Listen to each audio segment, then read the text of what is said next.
Seminggu sudah berlalu. Fahmi selalu menemani Carla dan kini Carla sudah semakin pulih. Dia sudah pulang ke rumah tapi Carla tidak mau ditinggal oleh Fahmi, bahkan ke kantor pun Fahmi hanya beberapa jam. Jika Carla menghubunginya dia akan langsung pulang. Mas, panggil Sheila karena sudah seminggu ini dia tak bertemu sang suami. Sheila juga merindukan pelukan hangat dari Fahmi, tapi setiap ke kantor Fahmi hanya bertahan 3-4 jam, itu pun dia hanya mengerjakan pekerjaannya tanpa memperdulikan Sheila dan pulang jika dirasa Fahmi pekerjaannya selesai. Sheila, gumam Fahmi pelan. Dia bahkan melupakan sang istri keduanya ini. Mas, apa Bu Carla sudah sembuh? Tanya Sheila pelan. Sudah. Carla sudah semakin membaik sekarang. Maaf aku belum sempat pulang, kamu tahu sendiri kan Carla masih syok dengan kejadian kecelakaannya itu hingga dia tidak mau ditinggal. Jelas Fahmi dan diangguki Sheila pelan. Apa Mas ada waktu siang ini? Sebentar saja Mas, tanya Sheila gugup. Kenapa? Aku ingin kita makan siang berdua, pinta Sheila dengan nada memohon. Sebenarnya dia tak ingin egois tapi dia sangat merindukan suaminya ini. Sekedar makan siang saja sudah cukup bagi Sheila. Baiklah aku selesaikan dulu pekerjaan ini ya, ujar Fahmi dan diangguki Sheila pelan. Nanti aku tunggu di parkiran ujungnya Mas, ucap Sheila dan diangguki Fahmi sambil tersenyum kecil. Sheila sedikit menarik sudut bibirnya, dia merasa bahagia Fahmi bisa meluangkan waktu untuk dia meskipun hanya sebentar. Carla membolak-balikkan tubuhnya di atas ranjang. Dia merasa bosan karena harus istirahat terus di rumah, tidak boleh keluar kemana-mana. Meskipun ada rasa bersalah di hatinya karena anaknya meninggal, tapi Carla tetaplah Carla, perempuan egois dan banyak maunya. Dia berpikir jika terus larut dalam kesedihan tidak akan ada gunanya, lebih baik dia mencari kesenangan mungkin dengan cara meminta liburan dengan sang suami. Honeymoon. Carla mengambil ponselnya dan menghubungi Fahmi. Halo, terdengar suara Fahmi di seberang sana. Mas, kenapa belum pulang? Aku takut, rengek Carla. Fahmi menghela nafas panjang. Bukannya di rumah ada Mama. Aku masih ada pekerjaan lah. Tetap saja aku takut Mas di kamar sendiri. Pulang ya, aku mau bicara sesuatu Mas dan pasti Mas suka. Lah, aku ini sedang bekerja. Seharusnya kamu bisa mengerti itulah. Kalau aku terus-menerus pulang cepat bisa-bisa aku dipecat dan kita mau makan apa? Nanti saja bicaranya, tunggu aku pulang. Pokoknya aku mau Mas pulang sekarang. Apa Mas mau melihat aku yang mati setelah anak kita? Ancam Carla sambil menutup panggilannya membuat Fahmi menggelengkan kepalanya. Dia tak habis pikir dengan Carla, dulu saja pergi ke sana kemari sendiri, sekarang malah tidak mau ditinggal. Apa Carla benar-benar trauma dengan kecelakaan ini? Fahmi segera beranjak dari ruangannya. Dia harus pulang karena Carla bisa saja berbuat nekat dan akan membuatnya menyesal untuk kedua kalinya, pikir Fahmi. Fahmi memacu mobilnya cepat. Dia merasa kesal dengan tingkah sang istri yang seperti kekanak-kanakan. Carla tak ada habisnya menguji kesabaran Fahmi. Sudah pukul 2 siang Sela masih setia menunggu sang suami di parkiran, tapi jangankan batang hidung Fahmi, mobilnya pun sudah tidak ada. Tapi Sela masih berpikir positif dengan menunggu Fahmi dengan setia, bahkan Sela sudah melewatkan jam makan siangnya. Lah, aku bekerja bukannya main-main, kamu harus mengerti itu. Mas. Lebih penting pekerjaan apa aku? Lah, tidak, Mas. Pekerjaan apa aku? Bentak Carla membuat Fahmi menghela nafas panjang. Dia tak bisa berdebat dengan Carla karena perempuan ini baru saja sembuh. Terserah kamulah, jawab Fahmi kesal. Mas, aku ingin liburan, pinta Carla. Kamu gila lah. Operasimu saja baru berjalan 2 minggu dan sekarang kamu minta liburan. Pemikiran apa ini? Aku bosan, Mas. Aku ingin kita liburan berdua. Siapa tahu kita bisa punya anak lagi-lagi pula yang merasakan semuanya aku, dan sekarang tubuhku sudah membaik. Fahmi hanya menggeleng kecil melihat sikap Carla yang makin hari membuatnya lelah. Aku tidak bisa, pekerjaanku menumpuklah. Nanti Peter marah. Aku yang akan minta izin pada Peter, Mas. Pasti dia tidak akan marah. Tidak usahlah. Aku banyak pekerjaan. Ayolah, Mas. Rengek Carla. Jadi kamu memintaku pulang hanya untuk itulah. Gila kamu. Mas, aku sudah berusaha ya menjadi istri yang berdiam diri di rumah yang penurut, dan kini aku hanya minta liburan, Mas. Berdua denganmu, kenapa sulit sekali kamu kabulkan? Ini bukan saat yang tepat lah. Kamu belum pulih dan aku memiliki banyak tanggung jawab. Mas, aku benci kamu. Kalau kamu tidak mau membawaku liburan, pergi saja kamu. Usir Carla. Sifat lama Carla kembali lagi. Apapun yang dia minta, jika tidak dipenuhi pasti dia akan mengusir Fahmi. Fahmi memilih pergi karena meladeni Carla tidak akan ada habisnya. Seperti biasa, Carla hanya ingin menang sendiri. Fahmi memilih pulang ke rumah mamanya untuk menenangkan diri. Nggak ke kantor, Mi? Tanya sang mama. Fahmi menggeleng pelan. Dia menjatuhkan tubuhnya di sofa sebelah mamanya duduk. Ada apa? Ma.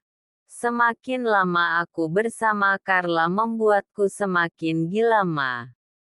Kenapa? Dia selalu saja meminta yang aneh-aneh padaku. Seperti sekarang dia minta liburan sedangkan bekas jahitan di perutnya saja belum hilang. Liburan. Benar-benar stres dia. Bukannya berduka malah mau bersenang-senang. Aku nggak sanggup menghadapinya, Ma. Kemauan Carla begitu besar membuatku kewalahan. Bantu aku, Ma. Mama juga bingung dengan Carla itu, Mi. Sebenarnya Mama setuju saja kamu menikah lagi dan menceraikannya karena sudah tidak ada anak di antara kalian, tapi Mama takut justru Sela yang menjadi korban keegoisan Carla. Sela. Ya Sela. Astaga, aku ada janji dengan Sela, Ma. Kenapa aku bisa lupa? Ujar Fahmi mengusap wajahnya kesal lalu segera pergi. Fahmi meraih ponselnya tapi Sela tidak bisa dihubungi. Apa Sela marah padanya? Ini sudah pukul 4 sore. Apa Sela sudah pulang? Fahmi segera mengarahkan mobilnya ke arah rumah mereka tapi pintu rumah masih terkunci menandakan tidak ada orang. Sela. Sayang, panggil Fahmi tapi sepertinya Sela memang belum pulang. Fahmi pergi kembali ke kantor. Ada apa Pak? Tanya security yang masih berdiri di pos. Apa ada yang lembur? Tidak Pak, sepertinya ruangan sudah kosong semua, tidak ada lagi orang. Jawab sang security membuat Fahmi cemas. Dia meraih kembali ponselnya tapi nomor Sela tetap tidak bisa dihubungi.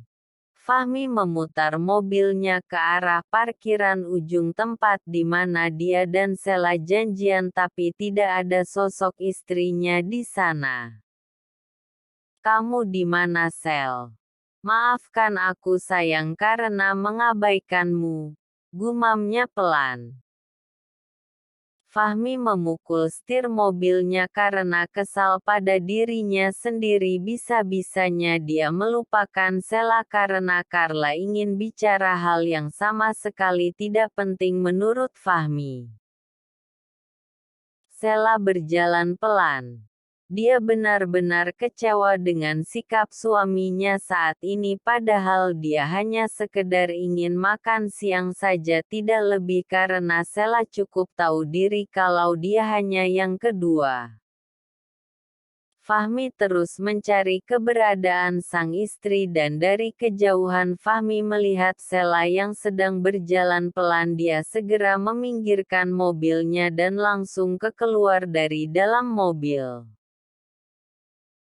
Sayang, panggil Fahmi kuat membuat Sela menghentikan langkahnya. Dia tahu siapa pemilik suara ini. Dia segera menghapus air matanya takut kalau Fahmi justru khawatir padanya jika melihat dia sedang menangis. Mas Fahmi, gumamnya pelan. Fahmi langsung memeluk tubuh Sela dan mencium keningnya. Maafkan aku sayang. Aku melupakan janjiku. Tidak masalah Mas, aku tahu kamu sedang pusing memikirkan Bu Carla. Aku bisa mengerti kalau kamu lelah. Ujar Sela sok kuat padahal dia tengah berusaha menahan mati-matian air matanya agar tidak keluar. Tidak. Maafkan aku. Aku bukan suami yang baik untuk kamu.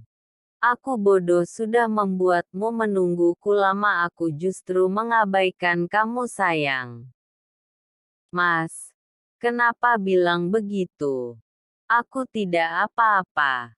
Ujar Sela menghibur Fahmi agar tidak merasa terlalu bersalah. Maafkan aku sayang. Mas, tidak perlu minta maaf begitu.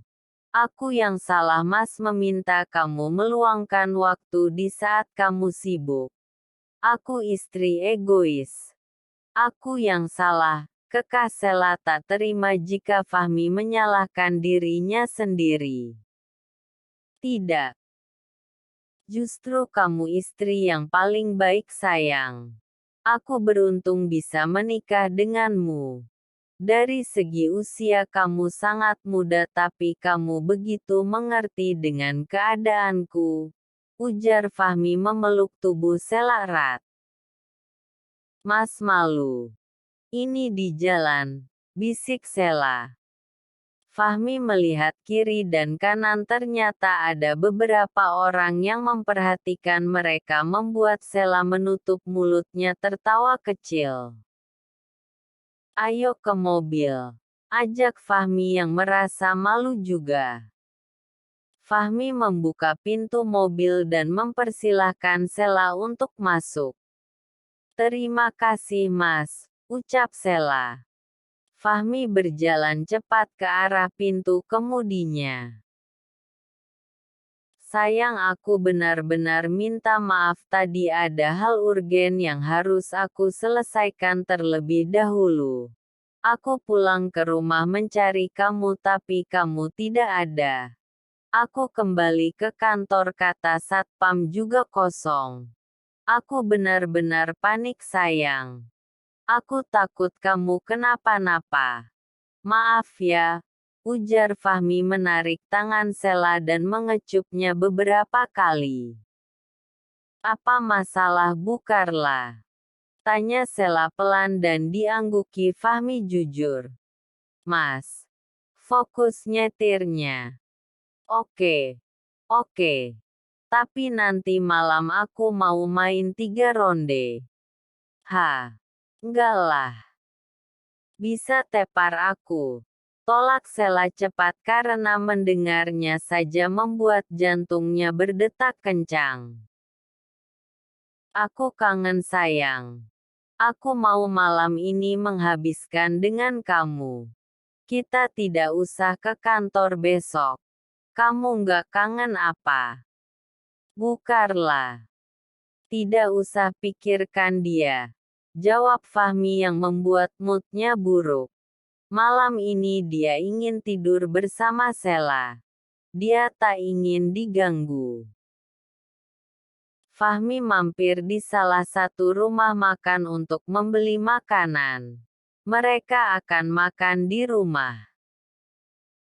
Sesampainya di rumah, Fahmi mematikan ponselnya. Dia benar-benar tidak ingin diganggu siapapun malam ini. Besok dia tidak masuk kantor. Untuk Sela, dia juga ingin Sela libur agar mereka menghabiskan waktu bersama hingga akhir pekan. Mas mau mandi atau makan dulu? Tanya Sela. Makan saja sayang. Kamu pasti juga lapar kan? Tanya Fahmi dan diangguki Sela. Kenapa ponsel kamu mati sayang? Lobat mas. Aku saja ingin menghubungi kamu saat jam 3 tapi pas lihat HP malah mati. Kamu nunggu di sana sampai sore? Iya. Aku takut kamu datang dan tidak menemukan aku, jadi ya aku tunggu saja. Jawab Sela polos membuat Fahmi jadi makin merasa bersalah. Fahmi mengambil nasi di piringnya dan menyuapi sang istri.